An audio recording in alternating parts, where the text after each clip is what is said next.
Wakisashi's Tea House. Konbanwa minasan, it's Gray from Wakisashi's Tea House over in Japan. How you doing? You good? Are you Genki? I'm Genki, thank you. Okay, for today's review I have Batman and Superman World's Finest Issue 2, which came out today, Tuesday, April 19th. It's priced at $3.99. Now this was written by Mark Waid, and it's got fantastic art by Dan Mora, who is killing it on everything he's doing these days. His cover work, his interior work, just brilliant. So, was this issue any good? And is it worth buying? Okay, this is a bit of a difficult one to review because I love the art in this. It's brilliant. If you're looking to see some classic Golden Age style Superman and Batman acting like heroes, being the heroes they're supposed to be, this is the issue for you. This is a series for you. I loved issue 1. It was great. It was fun. You know, it had a lot of throwbacks to the old style, you know, Batman, Superman stories where you had them fighting villains and being heroic. Imagine that. I actually had some quite good one-liners in there too. Now, issue 2 is good. It continues in the same kind of theme, but I wasn't really sure where it was going. It feels a bit like they're throwing too much in. Does that make sense? So, anyway, let me show you a little bit of the interior art. Might be able to convince you to get it. Look at this. This is a fantastic panel. One of the panels by Dan Mora, which I've highlighted. I love the angle here, looking down on the team. And also Superman supping a cup of tea. Genius. And how about this one? Check out this panel from inside. Great character called the Devil Nezha, who plays a part in the story. Look at that design. Again, the angle, the shading by Dan Mora. So good. So, as I was saying about the story, it's a bit of a weird one. It continues on from last issue. Superman is in trouble and they're trying to help it. They're trying to save him, basically. And you've got the Doom Patrol involved in this too, but they don't play as big a part as I was hoping for. Oh mate, I've got memories of Grant Morrison's brilliant run on Doom Patrol. But anyway, don't let me get sidetracked. This is a story kind of going one way, then it goes another way. Now you get a bit of a flashback. You get some Chinese mythological story in here as part of the story, and you get you get an appearance by Supergirl with Robin. There's quite a funny scene between those two. They're not getting on for some reason. I'm not sure why. I probably missed something.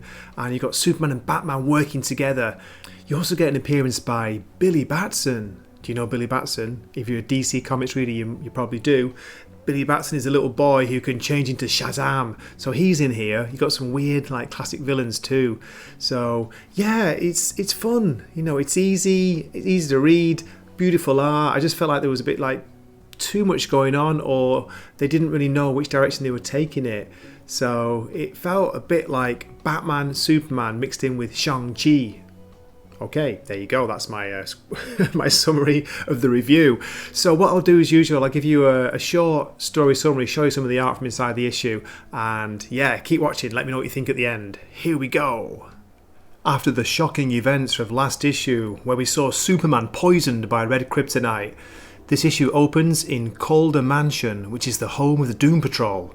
We see Dr. Niles Calder and his friend Cliff, the Robot Man, operating on Superman.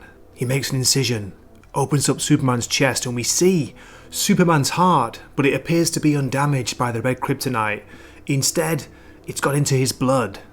Batman and Robin watch in the shadows, when suddenly, behind them, a voice. It's Elastigirl! Robin tells her he's in a very creepy place, so no wonder he's feeling on edge. Lady, I've seen the basement. The red kryptonite is turning Superman's blood toxic. It's poisoning him and he's only got minutes to live.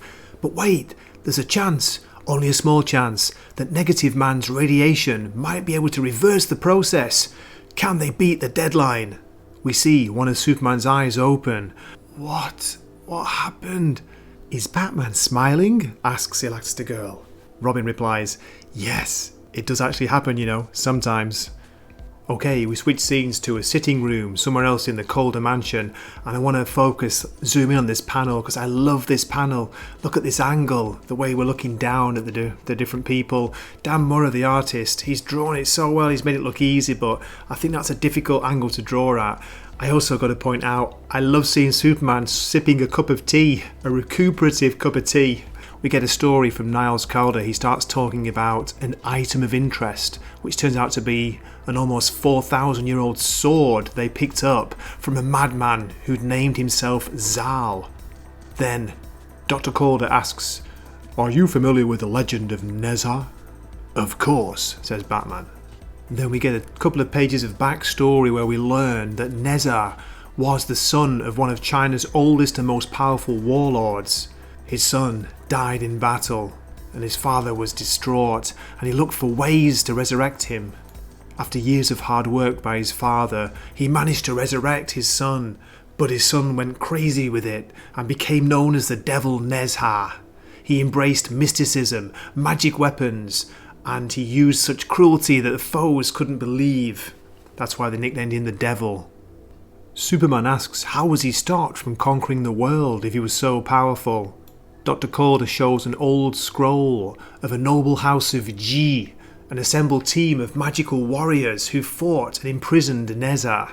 How? Where? Asks Batman. Calder's not sure, but he thinks maybe his spirit has somehow been released or broken free. They decide to split up. Batman tells Robin to go and find the House of G and learn how they defeated Nezha. Then we get an appearance of Supergirl, a travelling companion for Robin. Supergirl. Robin. Look at Superman's expression there at the top panel, that's so funny. Is there a problem here? He asks. No, but I can handle this myself, says Supergirl. But Superman convinces them to stick together. They work better as a team, and so do he and Batman. Okay, we switch scenes to the Fawcett neighbourhood outside Philadelphia, and there's a strange villain here known as Felix Faust who's tormenting and chasing a young boy. What's the matter, Billy? Is there something you want to say?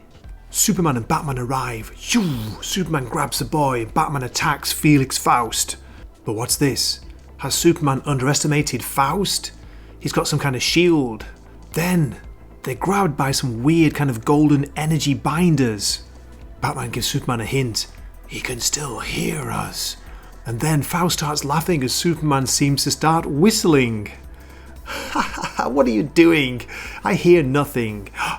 When suddenly he drops to his knees, dizzy, suffering from vertigo, paralysing muscle cramps. Superman's using an infrasound as a weapon. Then we catch up with Supergirl and Robin. They're breaking through the time barrier. They're following the sword, the trail of the sword through time. Okay, that's cool, says Robin. Supergirl and Robin find themselves above a beautiful eastern ancient landscape. Have they found the warriors of G? Seize them! Hey, we're on your side. Robin tries to convince them that they're on their side, but they won't believe him because he's carrying the sword, the ancient sword. Clearly, you side with Nezha. Okay, that's where I'll end my story summary. Well, there you have it. World's Finest Issue 2. What did you think? Did you enjoy it? How about the art? Come on, that art is deadly, isn't it? Okay, well that's it for my review. If you could leave a comment, I'd love to hear from you. And if you feel like liking and subscribing, that would be awesome. Okay, this is Gray from Wakizashi's Tea House, signing off for the night. Matane! Wakizashi's Tea House. Please subscribe.